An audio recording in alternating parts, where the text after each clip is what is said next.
Okay, so the last time we discussed the STZ-RF200WD, we were putting it on a 2019 Indian motorcycle. Now this time, we're gonna switch things up just a little bit, because keep in mind, this is an IP67 rated product. That means we can put it on anything that gets wet, goes off-road, or any kind of a harsh environment. So today we're gonna put that to the test, because we're installing this on a jet ski.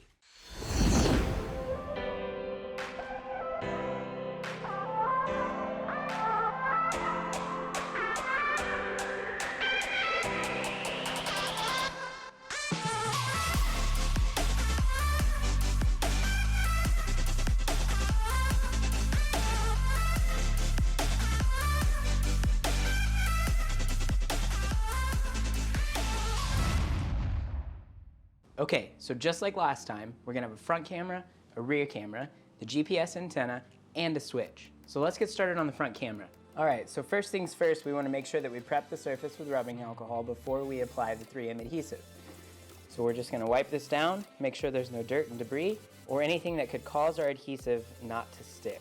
So what I've done is I've wiped this down with rubbing alcohol, I've removed some screws just so I can get behind this panel, and then I've put a slight bend in the mounting bracket for the front camera. So I did that because what we're gonna do is we're going to remove the adhesive on the bottom side. Then we're gonna come up here to the very top, make sure we're centered, and then we're gonna stick this right here on the top of this panel. All right, just press firmly around. Front camera's mounted. Okay, so what I'm gonna do now is I'm gonna take this cable, route it back up towards the front, and then I'm gonna find a location where I can route this down into the cavity underneath to the electronics that we're gonna hide under this front cavity. So let's do that. Okay, so here's kind of a sneak peek of how that looks. You can see we applied the adhesive here, mounted the camera so it'll be faced directly out, ran the wire down, and then we just shaved out a little circle here. That way we could get through this without putting any pressure on the wire itself. And then we drop down into this cavity beneath it. After finishing up the front camera, the next part for me was to move to the rear camera. Now, I like to do the rear camera on its own because this is the only connection that has to be routed from the rear of the jet ski back up to the front, whereas our GPS antenna, our switch, and our front camera are all going to drop down into that front cavity. So here what I've done is I opened up this hole just a little bit more to make it just large enough to get that connector through. Now for any of the holes that I did put on the jet ski, which was 2 in this case, 1 in the switch, which you'll see a little bit later, and then 1 here, I did come back and fill those holes with black silicone so that I could make sure that there weren't any spots on the ski that water could get back into some of these locations it's not intended to. After getting everything wrapped up and cleaned up, now you can see that I'm going to mount the camera, again just using that 3M adhesive tape that comes with it. And on the back side of that camera, I'll come back in and add that black silicone once I get my wires routed and I know where everything needs to go.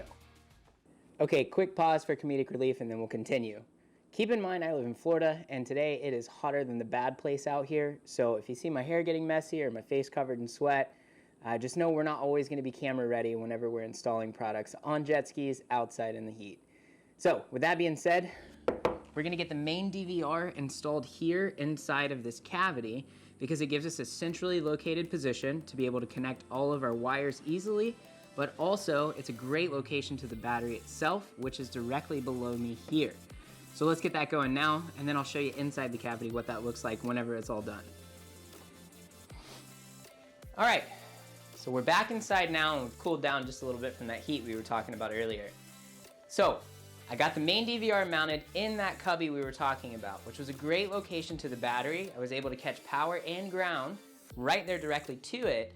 Plus, there was a relay bank right next to it where I could grab a switched accessory to turn the system on and off. With the GPS antenna, you can see here that I mounted it directly below the main DVR because this is a fiberglass enclosure and there's no metal here that would obstruct that GPS signal. Now, the last piece to the puzzle was the switch itself, which we installed in this pocket so that it's easy access for the rider to be able to switch recording modes if he chooses and to be able to pair the system directly to his phone so that he can download that video directly to that device. Now, all of it's installed, we're good to go at this point.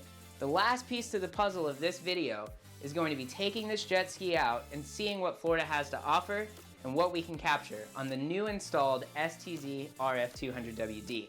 So I'm going to play some of that footage now, and we'll see you in the next video.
KENWOOD.